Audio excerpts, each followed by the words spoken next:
Okay, guys, this one's going to be short because I've already talked about a lot of this. Um,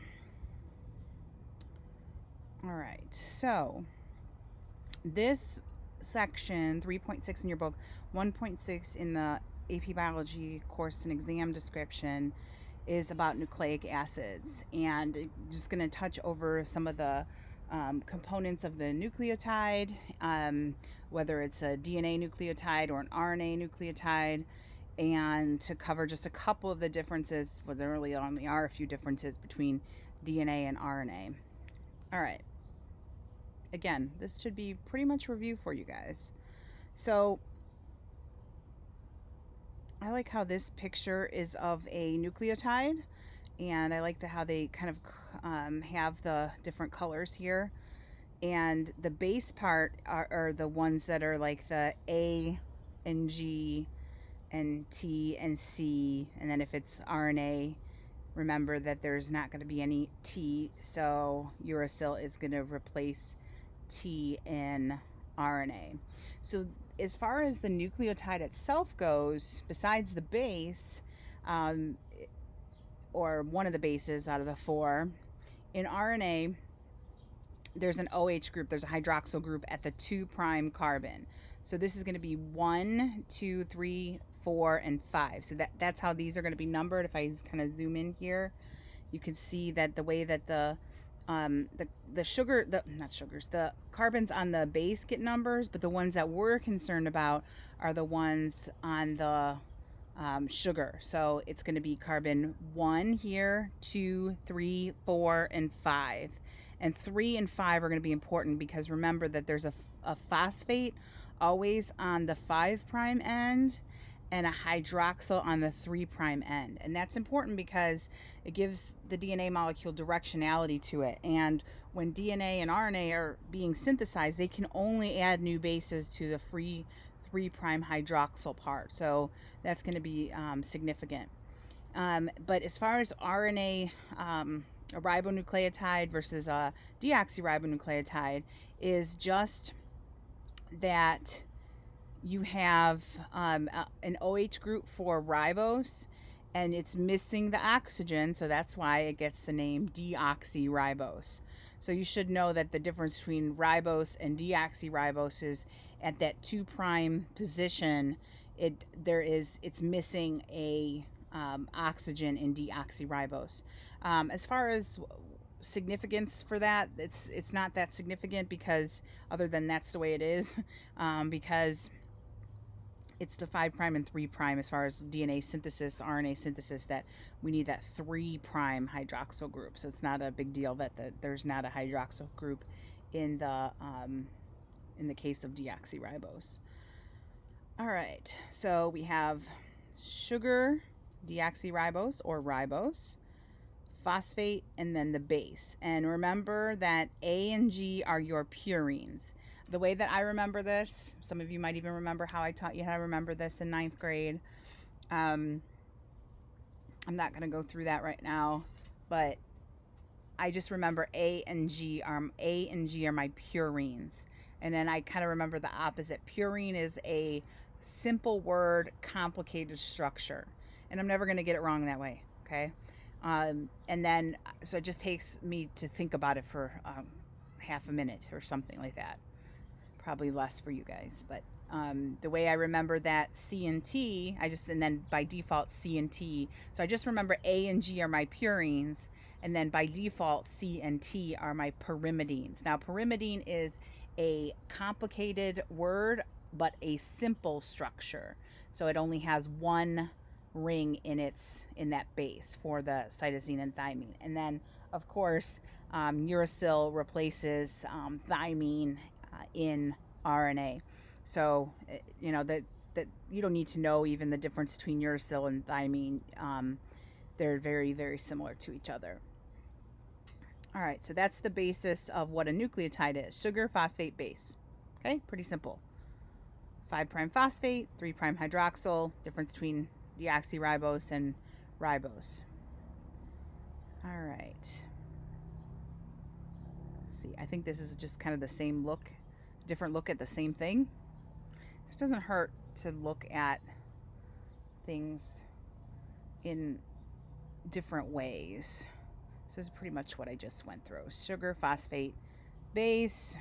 Sometimes if there's no oxygen here, so I think you should be able to tell in AP biology. I'm not sure that they're going to assess that, but I think you should be able to tell the difference between ribose and deoxyribose. This one is ribose, and then the missing that oxygen is deoxyribose. Remember from previous and that you're going to have a 5' phosphate, 3' hydroxyl, which is not shown here.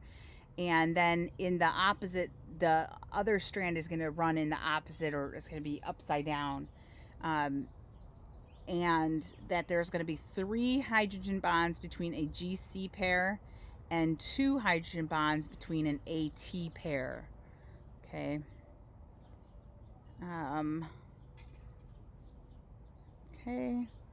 Same thing here, just a different look at the same thing, showing the anti-parallel nature of DNA, where you have 5 to 3. Remember, 5' phosphate, 3' hydroxyl. Okay, and then on this end, it's anti-parallel. So anti-parallel to that, you have a 5' phosphate and a 3' hydroxyl. You have purine, this 2-ringed carbon structure, always pairing with a pyrimidine, this 1-ring structure. 2 hydrogen bonds between AT pairs, 3 hydrogen bonds between a GC pair. Always have a purine with a pyrimidine. Hydrogen bonds holding them, so we can break those bonds pretty easily with heat because they're not strong. This is just trying to refresh your memory on the different types of RNA. So you have the messenger RNA. Remember, that's the small, relatively small, single-stranded copy of the gene that is made by RNA polymerase in the nucleus through the process of transcription. And then that message could leave the pores of the nucleus and be translated by the ribosome in conjunction with the tRNA that brings in the correct amino acids. So the messenger RNA that's single-stranded, short, just a copy of the gene. Ribosomal RNA, we don't really talk too much about, but it kind of just gives the ribosome structure to it. I like almost like a scaffolding or a frame. I think a frame is a good analogy.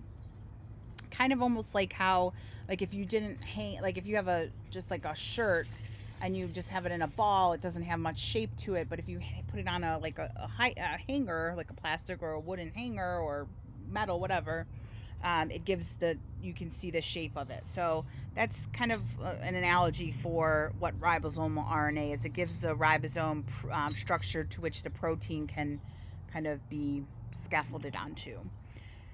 All right, but it is RNA, has sequences. It's studied a lot in evolution because you can use it to, when you look at the RNA sequences, you can use it a little bit more easily than it's not under as much selective pressure. I mean, there's a little bit, but compared to like something if you were looking at a hemoglobin gene or something. All right, and then transfer RNA is going to be the type of RNA that is going to have recognize the codons on the mRNA and bring in the correct amino acid. And the way that it does that is through the 3-base anticodon on the tRNA that will recognize the codon and bring in the correct amino acid.